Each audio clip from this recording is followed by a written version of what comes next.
ঘুম ভাঙতেই দেখি এক বিকট আকৃতির অবয়ব ওই কবরের মধ্যে অদৃশ্য হয়ে গেল। বিশ্বাস করেন শাহাবুদ্দিন ভাই, গত রাইতের মতো ভয় আমি আমার জীবনেও পাই নাই। মতি ভাইজান, শোন, তো আজ রাইতে আর কাজ করতে হইব না। আজ রাইতে বাড়িতেই থাকিস। যা, এখন বাড়ি চলিস। যা, এখন বাড়ি চলে যা। মতি বাড়ি চলে গেল। শাহাবুদ্দিন একটা সিগারেট ধরিয়ে হান্নান মিয়াকে বলল, হান্নান ভাই, আপনি এখানে থাকেন, আমি একটু ভেতরে যায় কবরটা দেখে আসি। আচ্ছা যান। শাহাবুদ্দিন সিগারেটটা হাতে করে গোরস্থানের ভেতরে প্রবেশ করলেন। একটু সামনের দিকে তাকিয়ে সিগারেটটা তুলে একটা টান দেবেন, অমনি দেখতে পেলেন গতকালকে নতুন কবরটি খোঁড়া। কি ব্যাপার, গত রাইতে তো কবর দিয়ে গেলাম, আজকে কবরের মাটি খোঁড়া।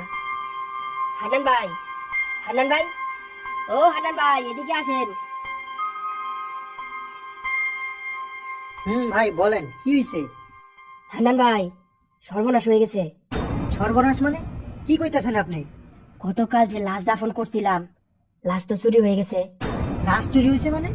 ওই দেখেন, কবরের মাটি খোঁড়া। তাই তো, বিষয়টা কি? গতকাল সারা রাত আমি লাশ পাহারা দিছি, গোরস্থানের গেটেও তালা লাগানো, চোর ঢুকনের কোনো রাস্তা নাই।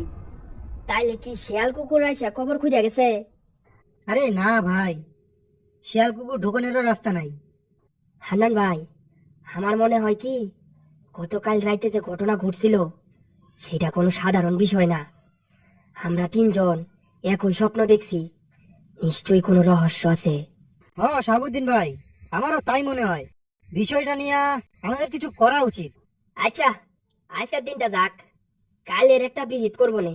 আপনি আজকের রাতটা একটু সাবধানে কবর পাহারা দিয়েন। এই বলেই শাহাবুদ্দিন বাড়ি চলে গেল। দুপুর গড়িয়ে বিকেল গেল, সন্ধেও উতরে গেল, কিন্তু শাহাবুদ্দিনের মাথা থেকে কোনোভাবেই যেন কবর খোঁড়ার বিষয়টি নামছেই না।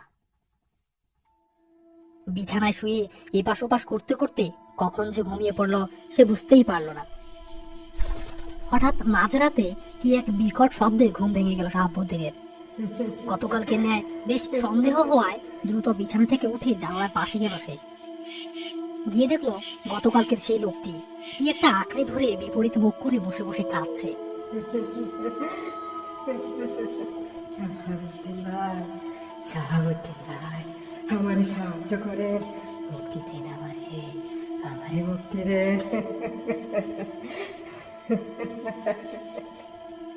শাহাবুদ্দিন দ্রুত ঘর থেকে বেরিয়ে দেখতে গেল